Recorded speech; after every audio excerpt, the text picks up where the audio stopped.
Cela fait plusieurs mois que vous avez commencé un processus de perte de poids. Vous avez perdu du poids, mais vous avez tendance à ne plus en perdre ou même à en reprendre car vos émotions vous font manger. Restez avec moi, je vous propose de décrypter tout ça ensemble. Bienvenue dans le podcast Mince alors, le podcast anti-régime, anti-yo-yo et frustration, le podcast qui éveille les consciences en sortant des dictats de la minceur. Mince alors est un espace dédié à toutes les femmes qui souhaitent mincir durablement. Je suis Amandine, diététicienne spécialisée en psychonutrition. Je vous accompagne à perdre du poids durablement en vous libérant des poids qui vous pèsent. Je vous guide afin de vivre en harmonie avec votre corps et votre alimentation. Aujourd'hui, j'ai envie d'aborder avec vous un phénomène que j'ai largement observé durant de nombreuses années et qui aujourd'hui me paraît évident de mettre en avant tant il est un frein à l'amaigrissement. On va parler aujourd'hui de vos compulsions alimentaires. Vos compulsions alimentaires qui vous empêchent de perdre du poids. Votre objectif, c'est de perdre du poids pour vous sentir mieux dans votre corps. Vous avez donc commencé un processus de perte de poids seul ou accompagné par un professionnel qualifié. Vous avez perdu du poids, vous vous sentez bien, vous êtes satisfaite de vos résultats, puis votre poids stagne ou pire, vous reprenez du poids. Ce que je vous propose aujourd'hui, c'est de décrypter ensemble comment faire, qu'est-ce qui va vous permettre de continuer à perdre du poids ou de ne plus en reprendre. Donc, de stabiliser votre poids.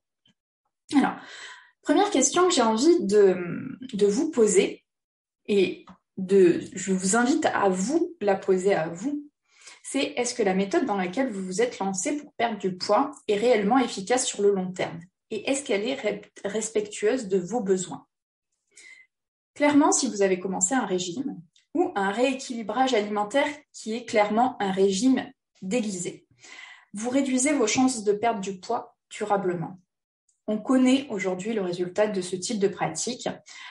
Si ces méthodes basées sur la volonté fonctionnent effectivement à court terme, elles échouent à moyen terme et au-delà de 2 à 3 ans, on regrossit dans 90 à 95% des cas, avec souvent en bonus une aggravation des compulsions et des troubles alimentaires, une augmentation du poids et une perte de l'estime de soi. Ces chiffres, je ne les sors pas du chapeau, je ne les sors pas de nulle part. Ce sont des études qui ont été menées sur un certain nombre de personnes et ce sont vraiment des études qui sont validées par les experts dans le domaine. Donc vraiment, les régimes aujourd'hui, on le sait, ça ne fait pas maigrir. Il y a des répercussions après sur notre santé, sur notre poids, etc. Et sur les troubles du comportement alimentaire et sur les compulsions alimentaires. Donc, si c'est votre cas, je vous invite vraiment à vous tourner vers une approche plus globale, plus respectueuse de tout votre être, qui vous permettra de perdre du poids durablement sans effet yo-yo et donc sans mettre en danger votre santé et aggraver votre problématique de poids et vos problématiques de compulsion alimentaire si vous souffrez de compulsion alimentaire. J'insiste sur ça, parce que les régimes, J'en discutais avec une personne aujourd'hui qui accompagne aussi les femmes à perdre du poids, à mincir durablement en respectant les besoins de leur corps, donc sans régime. Et elle me dit, mais c'est criminel en fait, les régimes c'est criminel. Et elle a tout à fait raison et je le pense aussi. Faire un régime, les personnes qui prescrivent des régimes, qui accompagnent les personnes avec des régimes, pour moi c'est criminel, vraiment. Puisque les conséquences derrière sont terribles. Et moi, je le vois parce que j'accompagne des personnes qui viennent me voir qui en ont marre de faire des régimes. Elles n'en peuvent plus. Oui, elles veulent se sentir bien dans leur corps. Oui, elles veulent perdre du poids. Mais elles veulent plus faire de régime. Elles en ont marre de faire le yo-yo. Elles ont envie vraiment de se sentir bien, de se sentir en paix avec leur alimentation, en paix avec leur corps. Donc vraiment, si vous êtes dans cette problématique, posez-vous la question. Est-ce que c'est des méthodes? Est-ce que ça va m'amener à mon résultat? Est-ce que ça va me permettre de me sentir bien pour la vie, pas pour quelques mois, le temps des vacances, etc.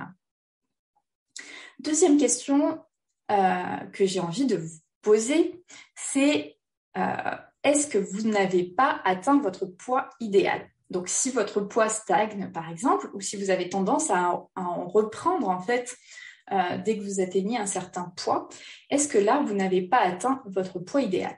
Donc, ce poids idéal, on peut l'appeler aussi poids de forme ou poids d'équilibre. Alors, qu'est-ce que c'est que le poids idéal? C'est le poids dans lequel vous vous sentez bien. Vous mangez en fonction de vos besoins, des besoins de votre corps, sans avoir besoin en fait de contrôler mentalement votre alimentation, sans être en mode régime.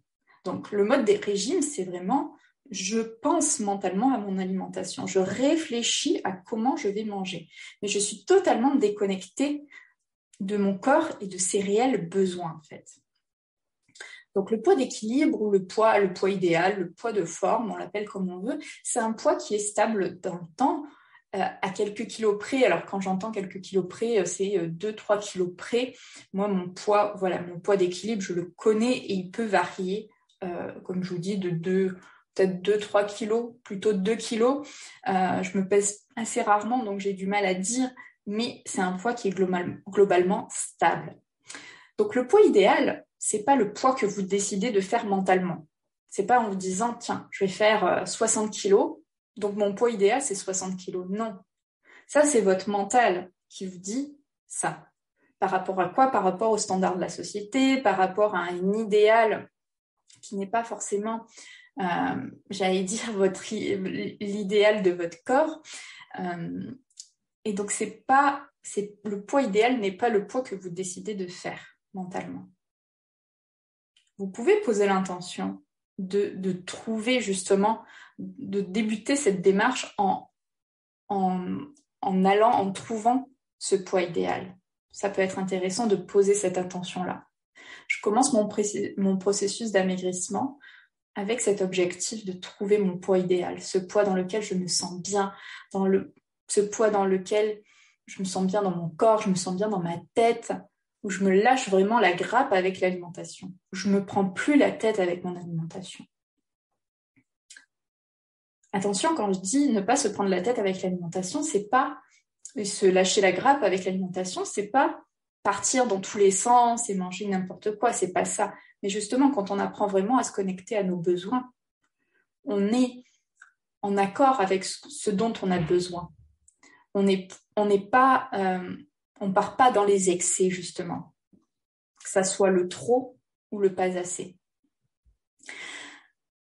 Donc, si votre poids stagne ou si vous reprenez sans cesse du poids, vous êtes peut-être en fait en train de vous épuiser à avancer à contre-courant du fonctionnement naturel de votre corps.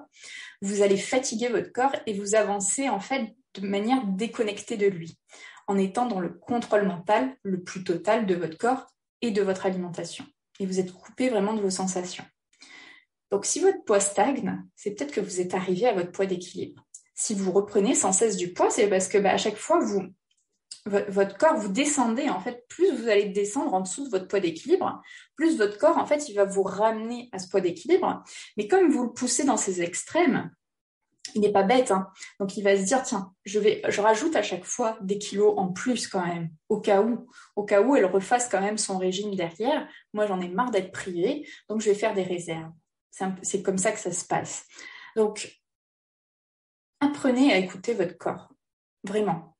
Sinon, c'est comme j'ai dit, vous allez vous épuiser et c'est sans fin. C'est vraiment sans fin. Ça ne s'arrête pas en fait. Toute votre vie, je rencontre des personnes qui ont passé leur vie au régime, leur vie à contre-courant du fonctionnement naturel de leur corps. Résultat, qu'est-ce qui se passe? Au bout d'un moment, elles perdent plus de poids en fait. Le corps est résistant. Il va créer des résistances à la perte de poids.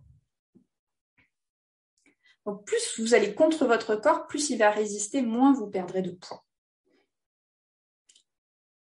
Ensuite, troisième point, on va parler maintenant de vos émotions. De vos émotions qui vous poussent à manger de manière compulsive. Et donc, vous allez manger plus que ce dont vous avez besoin et vous n'êtes plus en capacité de perdre du poids si nécessaire ou de maintenir votre poids stable et vous avez tendance même à prendre du poids. Vous avez tendance à grossir. Parce que même si vous avez peut-être réussi à trouver une approche qui vous convienne, vous avez trouvé ce poids, on va dire, dans lequel vous vous sentez bien. Mais il y a ces émotions qui vous poussent à manger, il y a ces compulsions liées à vos émotions, à vos états émotionnels. Ces compulsions, donc une compulsion, c'est quand on mange de manière, c'est une envie de manger irrépressible, hein, et souvent donc on mange de manière frénétique, sans porter de conscience à ce que l'on mange. Donc on va manger souvent des aliments gras, sucrés pour nous réconforter, et on va en manger en grande quantité. Et donc forcément, ça va apporter un apport énergétique supplémentaire. Mais si derrière, il n'y a pas de régulation, parce qu'on n'a pas appris à réguler, en fait, mais par la connaissance de soi, hein, bien entendu. Là, je parle toujours quand je parle de régulation, c'est pas la régulation mentale, c'est vraiment la régulation par rapport à la connaissance de nos besoins. Et donc, à ce stade, c'est comme si vous décidez, si vous êtes touché par ces émotions, par ces compulsions alimentaires, à ce stade, il est important d'apaiser en fait vos compulsions alimentaires qui sont liées à vos émotions et d'apprendre, alors liées à vos émotions, à d'autres choses aussi, hein, ça peut être, il y a plusieurs facteurs. Vous pouvez réécouter, c'est l'épisode 8 où je parle un petit peu des différentes origines justement des compulsions alimentaires.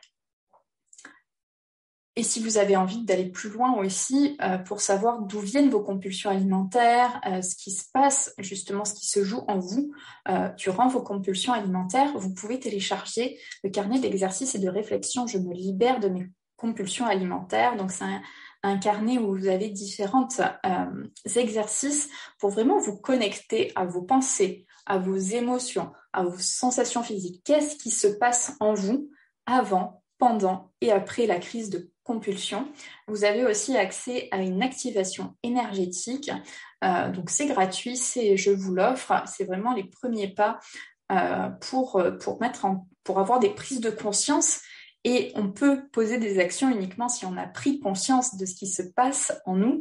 On ne peut pas poser d'actions sur de l'inconscient, bien entendu, hein. Donc c'est pour ça que moi, je vous amène à porter à la conscience ce qui est encore inconscient pour que vous puissiez après passer à l'action, changer les choses.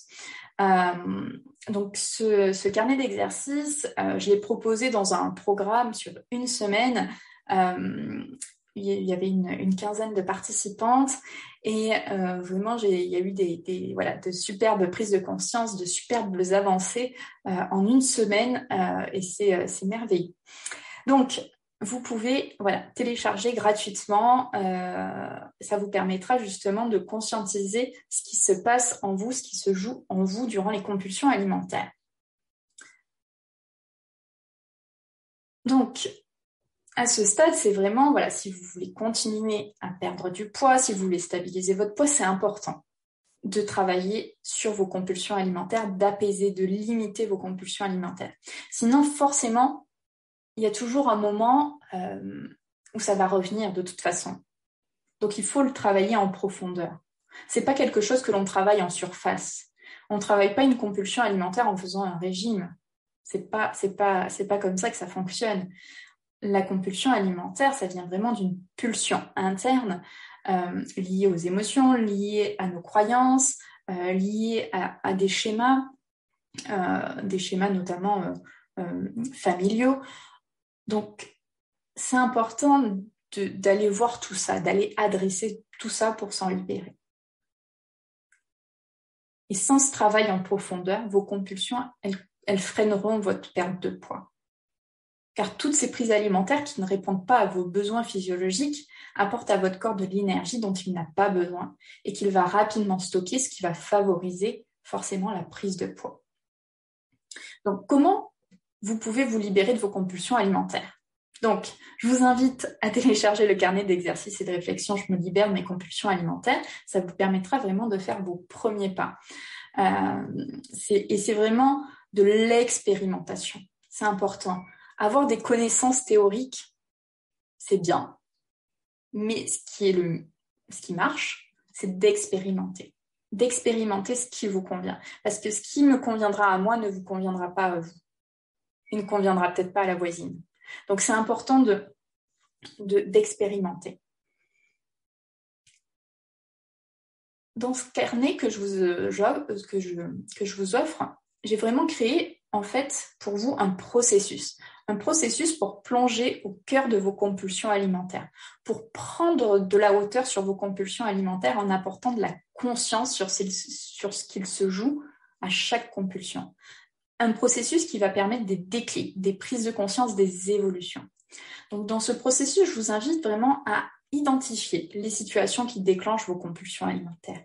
Je vous invite à identifier vos pensées, vos sensations physiques, vos émotions qui sont présentes en vous quand la crise de compulsion se présente.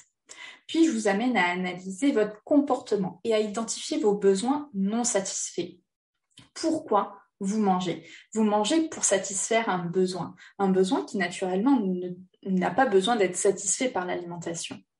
Mais comme vous n'arrivez pas à le satisfaire, vous allez le satisfaire avec l'alimentation. Par exemple, je suis fatiguée. Vous avez peut-être besoin de faire une pause, vous avez peut-être besoin de dormir, de faire une sieste. Non, vous êtes en résistance, vous n'êtes pas en capacité pour X ou Y raison de satisfaire ce besoin. Parce que non, on ne doit pas faire de pause. Ça peut être lié à plein de croyances sur le travail. De toute façon, je n'ai pas le droit de faire de pause. Si je fais une pause, je vais être moins productive. Si je fais une pause, je n'arriverai pas à terminer mon travail à temps, etc., etc. Et du coup, en fait, on va contre. On ne répond pas à ce besoin. Mais comme il y a une pulsion qui est plus forte en nous, qui est là, qui a besoin, ce besoin, il a besoin d'être reconnu, mais en fait, on va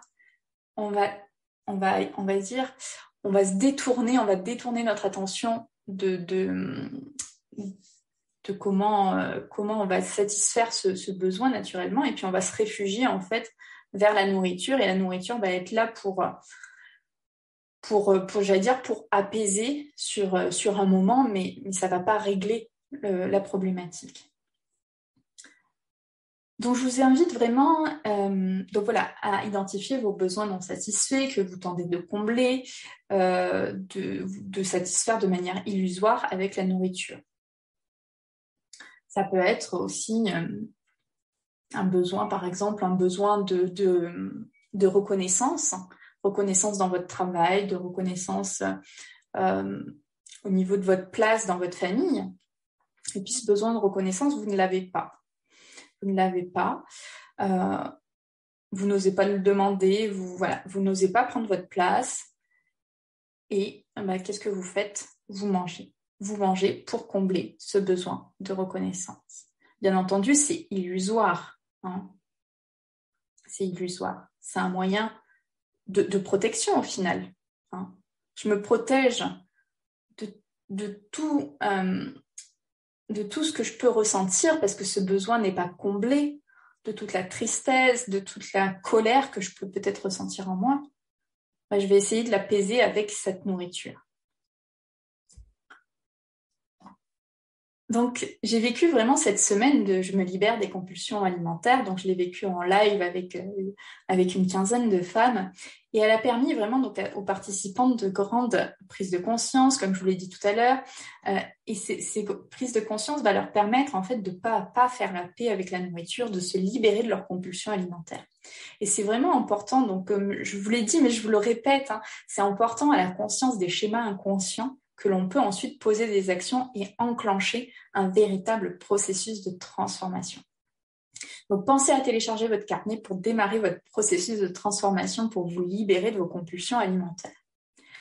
Et pour toutes celles qui ont vraiment envie de dire stop aux compulsions alimentaires, vous pouvez rejoindre le programme Stop aux compulsions alimentaires. C'est un programme de 18 semaines qui va commencer le 20 juin.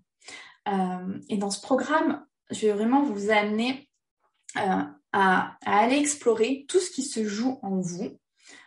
Donc, plus la semaine je me libère de mes compulsions alimentaires, c'est vraiment le starter pour démarrer. Là, stop aux compulsions alimentaires, on va aller plus loin. On va aller creuser beaucoup plus loin pour vraiment poser des bases solides qui vous permettront vraiment de vous libérer de ces compulsions alimentaires, que ces compulsions alimentaires ne pèsent plus sur votre vie, ne soient plus un poids au quotidien, ne vous empêchent plus de perdre du poids ne vous empêche plus de réaliser vos projets, de sortir de la culpabilité, de sortir de la honte. Et vraiment de vous sentir bien, de vous sentir saine et sereine avec la nourriture, avoir confiance en vous, de vous sentir bien dans votre corps. Donc, ce programme sur 18 semaines, comment il se compose? Donc, il se compose de 3 modules. 3 modules qui vont donc contenir alors il y aura du contenu des transmissions, d'éducation, du contenu éducatif, mais qui sera court. D'accord? Je vais pas blablater pendant des heures parce que le but, c'est vraiment de vous amener à expérimenter. Donc, il y aura énormément d'exercices d'expérimentation. Donc, des exercices de réflexion, des exercices pour vous vraiment expérimenter, passer à l'action chaque jour pour changer pas à pas vos comportements. Il y aura des méditations, il y aura des séances basées sur la sophrologie, il y aura des activations énergétiques que je vous proposerai avec la méthode Succès Infini pour laquelle je suis certifiée, donc qui permet de libérer les blocages inconscients. Il y aura aussi des échanges collectifs.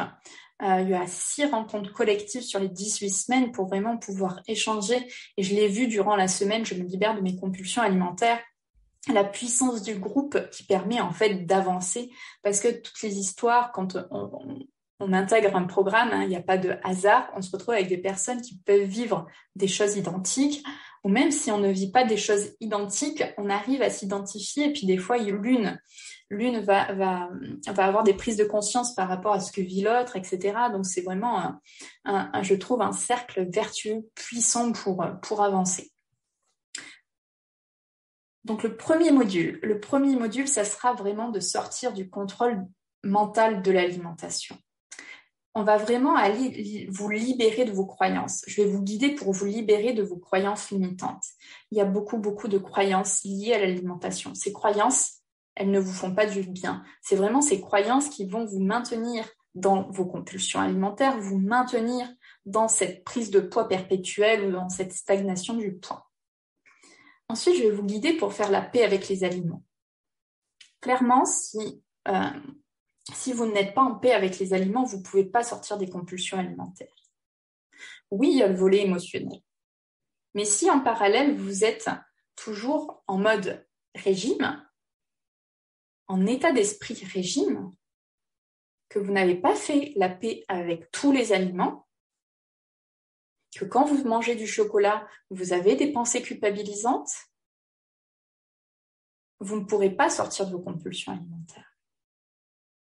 Donc c'est important de travailler sur le volet émotionnel, certes, mais aussi sur ce volet, j'allais dire, état d'esprit, mindset. Je vais vous amener aussi à sortir de la peur du manque. C'est quelque chose qui est ressorti beaucoup lors de la semaine des compulsions. Je me libère des compulsions alimentaires. C'est un phénomène que je remarque beaucoup, c'est la peur du manque, la peur de manquer. Comment sortir de la peur du manque? Je vais vous amener à ça. Parce que forcément, quand on se remplit, quand on mange, quand on est dans les compulsions, on se remplit souvent par peur de manquer, c'est au cas où. Et c'est justement aussi quand on est dans cet état d'esprit régime où on va cultiver cette peur du manque. Parce que, par exemple, vous mangez du chocolat, puis non, le chocolat c'est interdit dans le régime, j'ai pas le droit. Mais là, comme j'ai commencé à manger, foutu pour foutu, comme je sais que demain j'en remangerai pas, je vais manger toute la tablette. Je vais en manger beaucoup, je vais me remplir, parce que demain il va en manquer. Donc là, je fais des réserves. Alors que si j'arrive à sortir de la peur du manque, si j'arrive à sortir du mode régime, je sais que le carreau de chocolat, je peux en manger un aujourd'hui, un demain, un après-demain.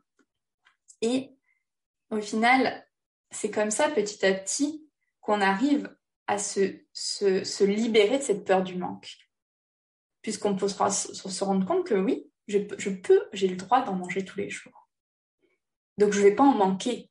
Donc, je n'ai pas besoin de faire des réserves. Je n'ai pas besoin d'en manger une quantité astronomique. Il y en aura demain. Il vaut mieux que je garde un carreau pour chaque jour plutôt que de tout manger d'un coup. Et puis peut-être qu'il y a des jours où j'en aurai même pas envie de toute façon. Parce que de toute façon, je peux en manger tout le temps. Ensuite, module 2, on va faire la paix avec votre histoire. Je vais vous amener, vous allez faire la paix avec votre histoire. Je vais vous guider à porter à la conscience les traumatismes de votre enfance. Parce que des choses qui se sont passées dans votre enfance, alors il n'y a pas besoin d'avoir des traumatismes, d'avoir vécu des gros traumatismes, qui peuvent être perçus par l'adulte. Je parle d'agression sexuelle, de deuil précoce, etc. Alors c'est possible. Justement, on retrouve beaucoup d'agressions sexuelles d'antécédents d'agressions sexuelles dans les troubles du comportement alimentaire, dans les prises de poids, etc. Des enfances difficiles, mais pas que. Il suffit qu'il y ait un élément en fait qui soit vécu traumatique, qui soit vécu de manière traumatique par l'enfant que vous étiez, pour qu'après il y ait des répercussions à l'âge adulte. Mais ça peut être des micro-traumatismes. Donc vraiment, on va porter à la conscience ces traumatismes de l'enfance pour pouvoir justement vous en libérer. C'est toujours pareil, si c'est enfoui dans l'inconscient, justement, on va ressentir souvent des émotions, des choses qui, quand ça vient de l'inconscient, souvent on dit ça fait bizarre, je me sens bizarre, ça fait bizarre en moi. J'ai rien qui me vient, mais souvent on l'identifie pas, justement on ne dit pas je, comme je l'ai dit, c'était peut-être pas le bon exemple, mais souvent quand c'est inconscient, on n'arrive pas on sent qu'il y a quelque chose qui se passe en nous, ça se passe en nous, mais on ne sait pas trop quoi, on ne sait pas trop comment. Donc c'est important, voilà, de les porter à la conscience. Je vais vous amener aussi à vous libérer des schémas et des croyances qui ne vous appartiennent pas. Ne plus subir l'héritage transgénérationnel. Ça aussi, je l'ai remarqué par rapport à mon histoire, par rapport aux personnes que j'accompagne. Forcément, ça se transmet. Alors, il y a l'inconscient collectif, donc il y a notre héritage collectif qui se transmet aussi, donc de génération en génération, mais aussi, j'allais dire, voilà, même pas dans notre lignée. Donc, on est soumis à l'inconscient collectif, mais aussi à l'inconscient de notre famille également, à l'héritage inconscient de notre famille. Donc, on a tous ces bagages au final qui nous enferment dans des schémas qui ne nous correspondent pas, qui ne nous appartiennent pas, qui nous font souffrir, des schémas que l'on subit. Donc, je vais vous amener aussi à vous libérer de tout ça. Des fois, ça peut aller loin. Il suffit qu'il y ait eu, par exemple, par rapport à la peur du manque, qu'il y ait eu des grosses famines dans votre famille pour que ça ressurgisse chez vous actuellement. Ensuite, je vais vous amener, lors du 3e module, à vivre sereinement avec vos émotions. Vivre vos émotions sans passer par l'alimentation. Donc là, je vais vous amener vraiment à expérimenter, à passer à l'action à l'aide de différents exercices, de différentes expériences. C'est par l'expérience que vous allez arriver à voir vraiment qu'est-ce qui se passe en vous et comment vous pouvez justement ne plus passer par l'alimentation.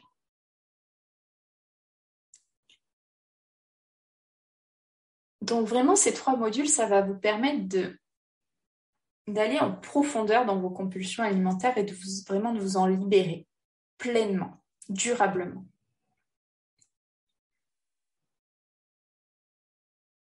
Donc, le passage, c'est vraiment un programme de passage à l'action. Donc, je vous invite vraiment à réfléchir à tout ça, tout ce qu'on vient de dire ensemble, à vous poser ces questions. Je vous ai détaillé 3 grands types de questions pour voir où vous vous situez. C'est important de voir où vous vous situez. Sachez qu'il n'y a pas de réponse magique. Il n'y a pas de solution magique. Il n'y a que des guides des personnes qui peuvent vous accompagner à aller chercher vos solutions en vous. Parce que tout est en vous, c'est vous qui avez les clés. Donc, téléchargez votre carnet d'exercices gratuit. Si vous avez envie de passer à l'action, vous pouvez vous inscrire au programme Stop aux compulsions alimentaires. Si vous avez envie qu'on échange de manière plus personnelle sur vos problématiques, vous pouvez prendre aussi rendez-vous avec moi, un rendez-vous de 30 minutes qui est offert, qui vous permet de faire un point sur votre histoire, sur l'histoire de votre poids et voir si je peux avoir des clés pour vous aider. Voilà, je vous souhaite une très très belle journée. Je vous mettrai tous les liens dans la description. Je vous souhaite une très très belle journée, de belles prises de conscience et prenez soin de vous, aimez-vous. C'est aussi une des clés pour perdre du poids durablement. Merci pour votre écoute. Je vous retrouve dès la semaine prochaine pour un nouvel épisode de Mince alors. Pour ne rien rater, pensez à vous abonner à la chaîne. Si vous avez aimé ce podcast, likez et partagez-le aux personnes à qui ça pourrait faire du bien. Partagez-moi vos expériences et vos ressentis en commentaire. Je me ferai un plaisir de vous répondre. À très bientôt.